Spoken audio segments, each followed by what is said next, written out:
அன்பு உள்ளங்களே, அனைவருக்கும் வணக்கம். நம்ம இப்போ பெரிய புராணத்தில் ஞானசம்பந்தரதே பார்த்துக்கிட்டு இருக்கோம். இப்போ அவர் என்ன செய்திருக்கிறாரு, போதி மங்கைங்கிற ஊரில் இருக்கிற இந்த பௌத்தர்கள் புத்த மதத்தை சேர்ந்த புத்த நந்திகள் இவரோட வாது செய்ய கூப்பிடுறாங்க. அப்போ இந்த சம்பந்த சரணாலயர் இருக்காரே, இவர் சம்பந்தரோட பாடல்கள் எல்லாம் எழுதக்கூடியவர். அவர் பேச ஆரம்பித்த உடனே அந்த புத்த நந்தியினுடைய அந்த பௌத்த மத தலைவரின் சீடன் ஒருவன், முக்கிய சீடன், அவனோட பேச ஆரம்பிக்கும் போதே நீங்கள் போகக்கூடாதுன்னு தடுத்து நிறுத்தவும் அவர் பேச ஆரம்பிக்கிறார். ஞானப்பால் அருந்தியவர் சிவபெருமானால் பாட பெரும் பேர் பெற்றவர், அவரை நீங்கள் ஏன் போகக்கூடாதுன்னு சொல்கிறீர்கள்னு தடுத்து மதுரையில் நடந்ததெல்லாம் சொல்லிட்டு இருக்கையிலேயே ஒரு இடி விழுந்து அந்த புத்த நந்தி இறந்து போகிறான். உடனே அவங்க எல்லாரும் அம்மாடி பேசுனதுக்கே இப்படி ஒருத்தன் மேலே சிவபெருமான் இடி போட்டுட்டாரே, ஆத்தாடி நம்ம பேசக்கூடாதுன்னு சொல்லி புத்தர் தலைவர்னு சொல்லி எல்லாருமே என்ன செஞ்சிட்டாங்க, சைவ சமயத்தில் செஞ்சிட்டாங்க. சேர்ந்த உடனே நல்ல வேலையா சரி அப்படின்னு சொல்லி அடுத்த ஊருக்கு போகணும்னு நினைக்கும்போது அப்பர் எங்கே இருக்கிறாருன்னு சொல்கிறாங்க. அங்கே இருக்காங்க. அப்பர் இந்த திருப்பூந்துருத்தியில் இருக்காரு, வந்திருக்காரு அப்படின்னு சொன்ன உடனே சரி அவரை போய் பார்ப்போம் வாங்க அப்படின்னு சொல்லி திருப்பூந்துருத்திக்கு போய்கிட்டு இருக்காங்க. அப்படி போகும்போது திருப்பூந்துருத்தியும் அந்த திருக்கடவுரும் பக்கம்தான். போதிமங்கை வழியில் இருக்குது. திருக்கடவுரில் போதிமங்கையிலேருந்து திருப்பூந்துருத்தி பக்கம்தான். அப்படி வரும்போது அங்கே என்ன பண்ணுறாங்க, தூரம் வரும்போது எங்கே அப்பர் வருவாரே, எதிர வருவாரே, இன்னும் காணுமே, எங்கே இருக்கிறார், ரொம்ப தூரத்தில் இருக்காரான்னு கேட்குறாரு. இந்த அப்பர் என்ன செய்கிறாரு, இந்த ஞானப்பால் அருந்தியவரை நாம் ஒரு நாளாவது சுமக்க வேண்டும்னு அவருக்கு எண்ணம்.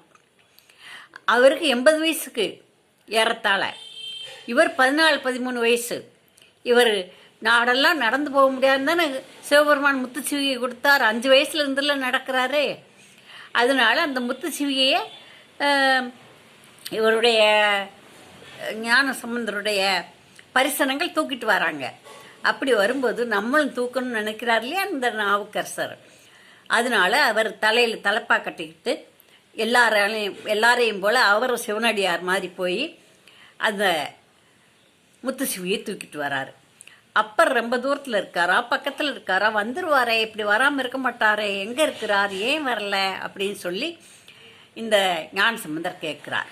உடனே இவர் என்ன சொல்கிறாரு, ஐயா பிள்ளாய், நான் பெரும்பேறு பெற்றேன். உன்னை முத்துச்சிவியில் தூக்கிச் செல்வதற்கு நான் பெரும் பாக்கியம் செய்திருக்கிறேன். முத்துச்சிவியை சுமந்து கொண்டு வருகிறேன்னு சொன்னாராம்.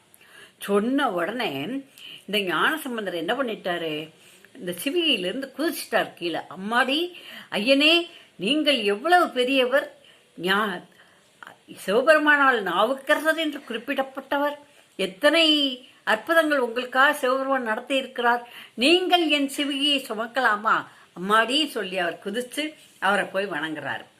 அவர் முத்து சிவிகையை விட்டுட்டு அவரை வணங்கி அவரோடு கைகோர்த்து நடந்து கொண்டே வருகிறார்கள். அப்படி வரும்பொழுது, அப்படியா வாருங்கள் நம்ம மடத்துக்கு போவோம்னு சொல்லிட்டு போய்கிட்டு மடத்துக்கு வந்துடுறாங்க. யார், திருநாவுக்கரசர் தங்கி இருக்கிற மடத்துக்கே வராங்க. அப்படி வரும்போது அங்கே என்ன செய்கிறாரு, மதுரையில் நடந்ததெல்லாம் சொல்கிறாரு இந்த திருஞான சம்பந்தர். ஆகா, சைவ சமயத்தை தலைக்க வந்த பெருமான் நீ அப்படின்னு சொல்லி ரொம்ப புகழ்ந்து பேசுகிறார் திருநாவுக்கரசர். திருநாவுக்கரசர் அவர் கேட்குறாரு, நீங்கள் காஞ்சிபுரத்துக்கு போனீங்களே, என்னென்ன பார்க்குறீங்கன்னு சொல்லி. அங்கே நடந்ததெல்லாம் அவர் சொல்கிறாரு. எல்லாத்தையும் கேட்டுட்டு பேசி முடிச்சுட்டு அப்படியே அங்கே இருக்கிறாங்க. அப்புறம் சரி நான் மதுரைக்கு போய் பார்க்குறேன், நீங்கள் போய் எல்லாம் பார்த்துட்டு வந்துட்டீங்க, நான் அங்கே இருக்க கோயிலெலாம் தரிசனம் பண்ணிவிட்டு நான் மதுரைக்கு போகிறேன்னு திருநாவுக்கரசர் கேட்குறாரு. ஞான சம்பந்தம் சரி,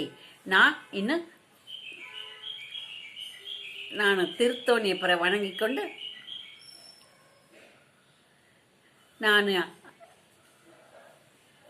திருத்தோணியப்பரை பிறந்த ஊரான சீர்காழிக்கு போகிறேன் நான். நீங்கள் மதுரைக்கு போயிட்டு வாங்க, நான் சீர்காழிக்கு போகிறேன்னு சொல்லி ஞானசம்பந்தர் சீர்காழிக்கு பிறந்த ஊருக்கு பிறந்த வீட்டுக்கு போகிறாரு. திருநாவுக்கரசர் மதுரைக்கு வர்றாரு. ஞானசம்பந்தர் அவருடைய ஊருக்கு போறாரு. இந்த திருநாவுக்கரசர் கதையை திருநாவுக்கரசர் தனியா போட்டிருக்கோம். சுந்தரர் கதையில வந்திருக்காரு.